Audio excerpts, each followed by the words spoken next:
Welcome to the channel, Rita Lotus. If you like the vibe, click like, share, subscribe, whatever you like. The messages are going to be a little bit different. However, I'm going to give you a little bit of story time so I would be able to push past this. So, like, the messages that y'all will be receiving, it ain't like, you know what I'm saying? I keep it transparent or whatever the case may be. But, however, like, life road wise with everything going on and happening around me in my life, like, bro, the illest and the sickest shit that I've ever had to fucking deal with, and it was just like I'm already dealing with a lot of shit, was the fact that I dealt with a man, like, bro, he was planted in my life. People can be planted in your life if you don't know about it and you haven't been part of the human trafficking ring, prostitution, low down, like, dark entity type stuff. You may not understand me. So if you do, just follow the vibe of what it is that I went through my life. This can probably help you. It can probably assist you. You can probably figure out how to do it and so what, why, or how to heal and deal with it, all right? So in my instance and in my situation, it was just like a lot of, first of all, we're just going to start with the last incident, all right? My son died in 2020, right? I met this guy.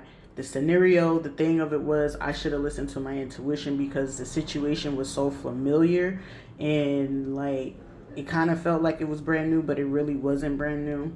However, like, my ex-husband, when I met him at a gas station.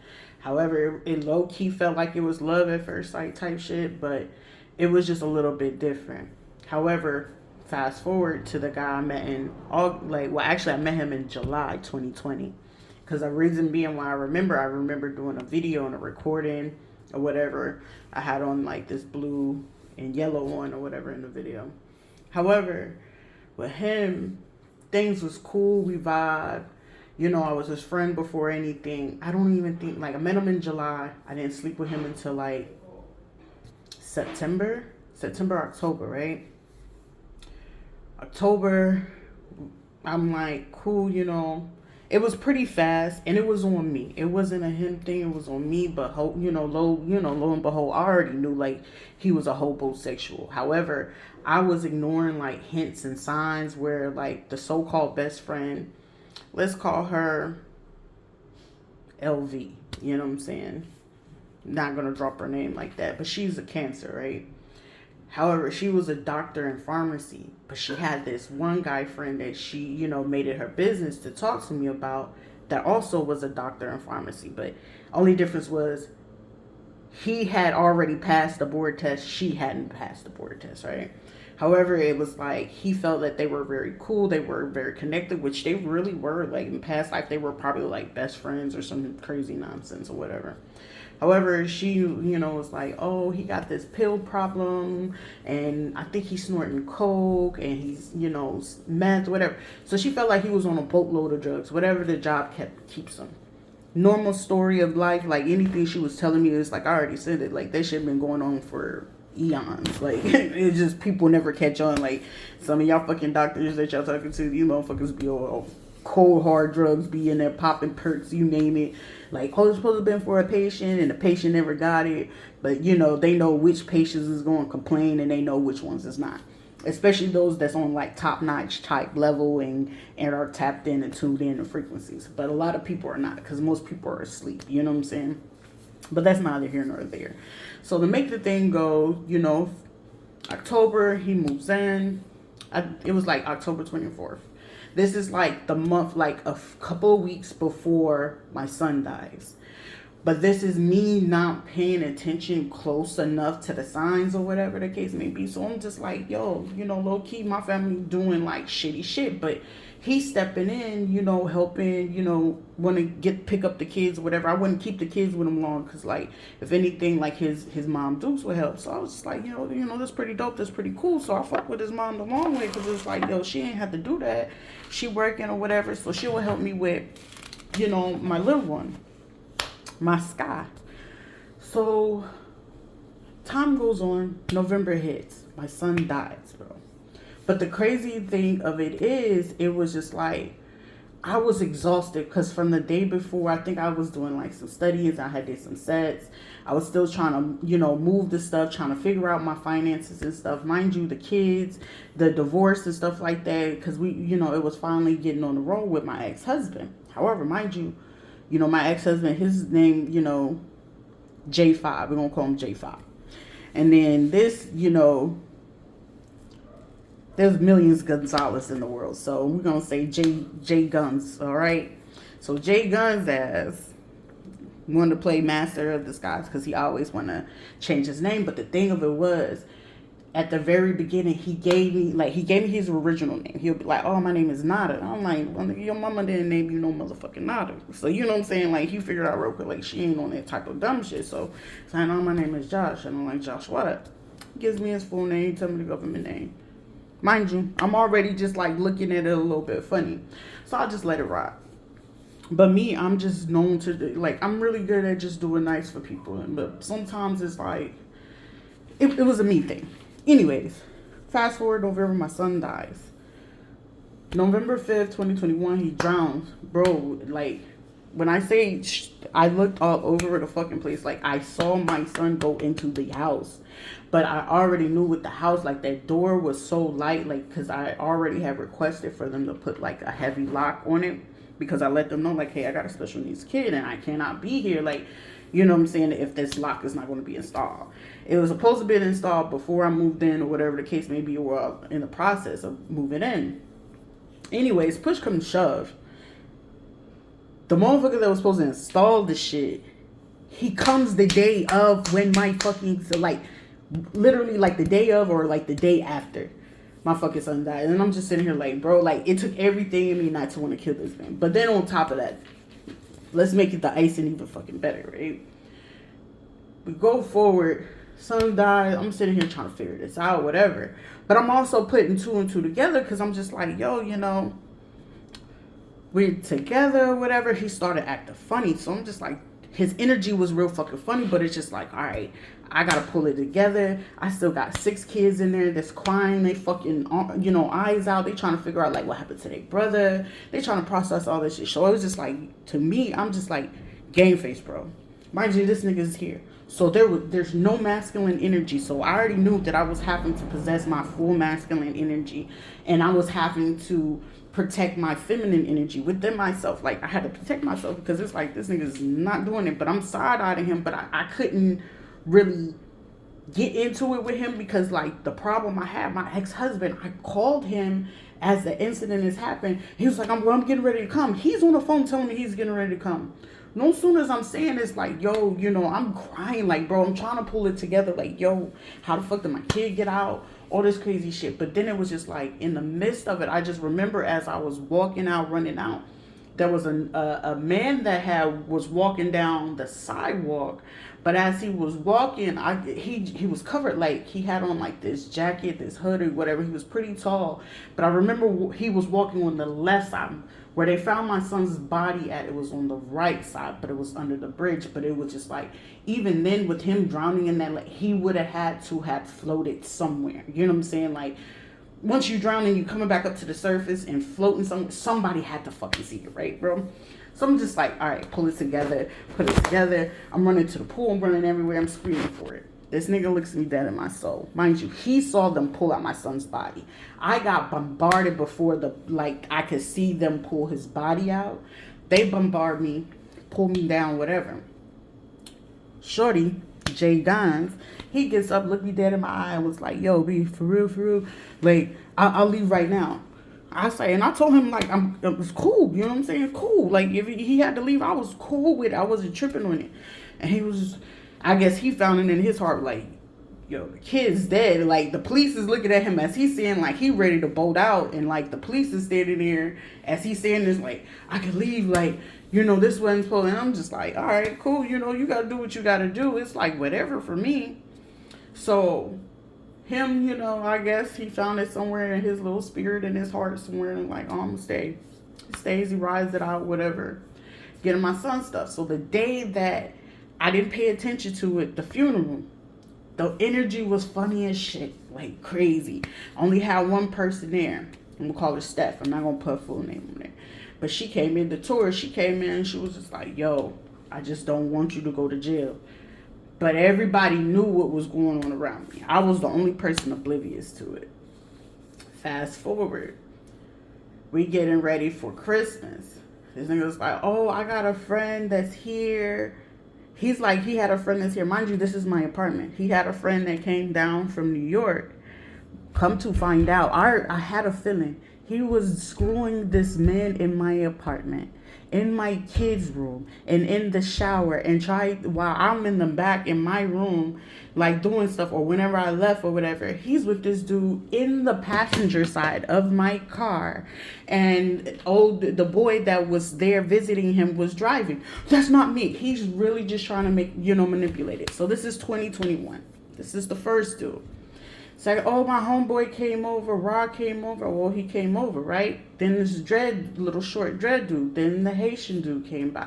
So it was just like all the guys was just piling up. And it was just like more or less, when it was him to talk about like his baby mom or towards women, it's just like belittle, downgrade, talk bad about them, da-da-da-da.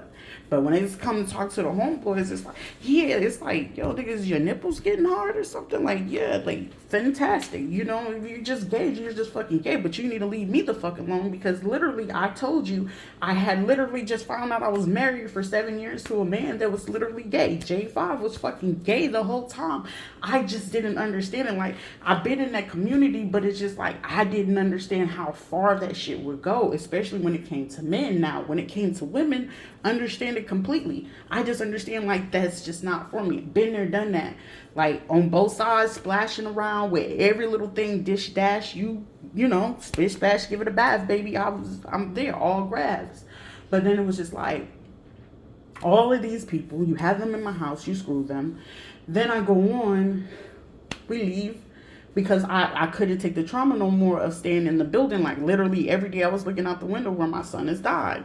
So I'm having to put on these rose-colored glasses and pretend like this man didn't just do this, right? So I was like, all right, I'm already looking at him side, but I was just really, because I was still in the midst of the divorce, I had to just fight myself tooth and nail to just not believe like, this man he wasn't paid to sleep with me. He wasn't paid to be here with me. Like, I'm really like having to nail it in my head. Like, ain't no way. Like, if he is like this, he's somewhere affiliated with my mom, my dad, my aunts, my, with family, or my ex-husband. I knew it was by somewhere.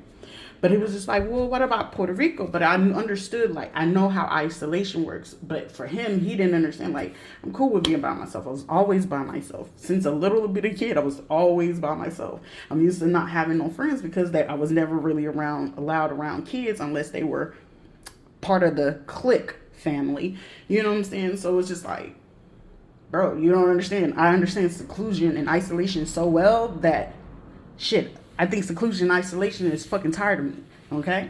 So it was like, all right, bet. But then it was like, we get to Puerto Rico, it was like, you very mean, rude, ruthless. So I find out he's on Tinder, he's on Tammy, he's on Grindr. And I'm just like, bro, niggas, you gay? Like, the only thing it was like, I'm needing the truth from you, and it's like, I'm seeing it, but I just want to hear it from you. And it was like, I couldn't get it from him. So I'm just like, all right, cool. Let me figure this out. But I also knew what kind of energy comes with it. Is, DV, abuse comes along with that. So I was just like, I got to figure out what's the safest route, because I have these 2 kids with me. And the last thing I refuse to do is allow my monster to come out full-fledged, and I got these kids here because I didn't have nobody to keep for my boys. So I'm just like, all right, bet. Figure it out. Oh, I'm not doing anything. I'm not cheating. I'm in the house. Like, bro, you was just in that abandoned house with another trans. And then more trans is like hitting you up left and right. And it was just like, then it was like the one that stuck out was, it was a little boy I used to take care of back when I lived in Pine Hills. And I was just like, bro, you awfully familiar. And I connected the two, like from his Instagram, from all the trends he was following, all the gay boys he was following, all these chicks that he would use as to cover up him talking to the man, because he would have a secret page to go talk to the man. So I was just like, all right, cool. I was like, I gotta put the pieces together because I need to know what happened. Because I was like, I'm not 1,000% sure, but I was like, yo, if my son died off the strength of some shit that y'all had going on, like, bro, I need to know. It's like, fuck all this, like, you being gay.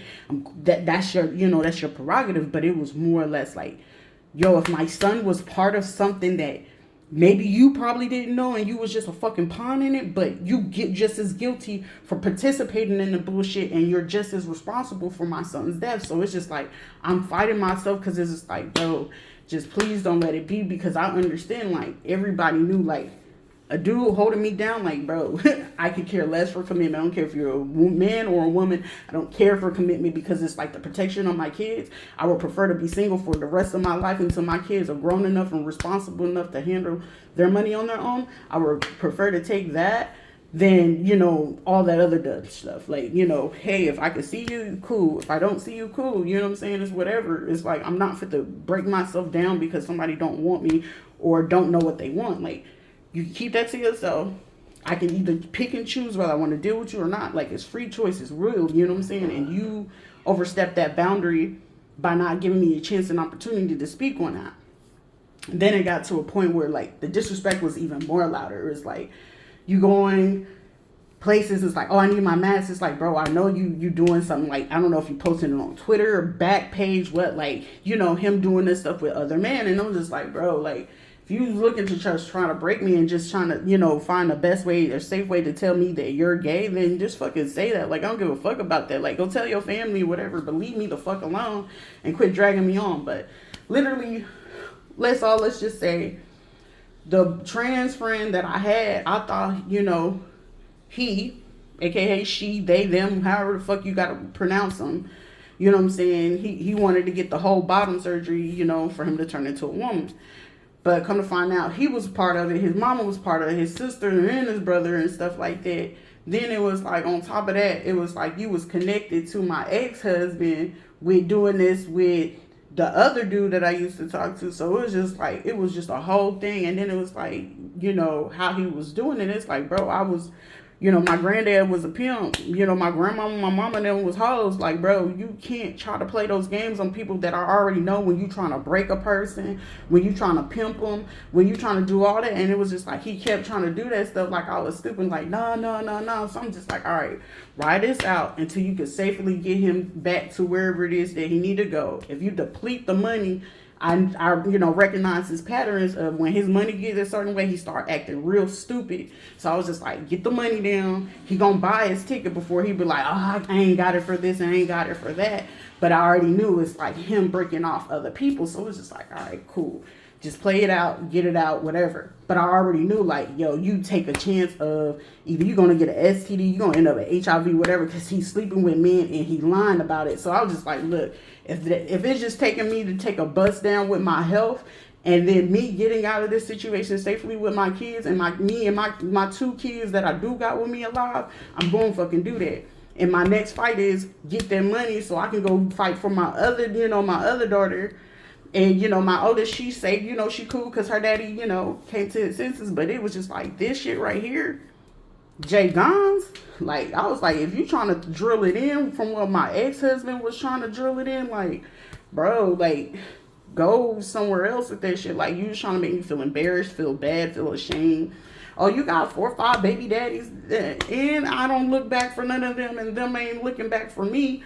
And the biggest thing of it is, I'm going to take pride, and I don't give a fuck about how nobody else care about theirs, but for me, I take pride in my kids. They ain't even asked me where my daddy at, what they doing. Like, no, the moments when we wasn't worried about their motherfucking daddy and money was good and we was chilling in our fucking crib, they wasn't asking for that nigga. And when they do start fucking asking, I'm going to be truthful with them.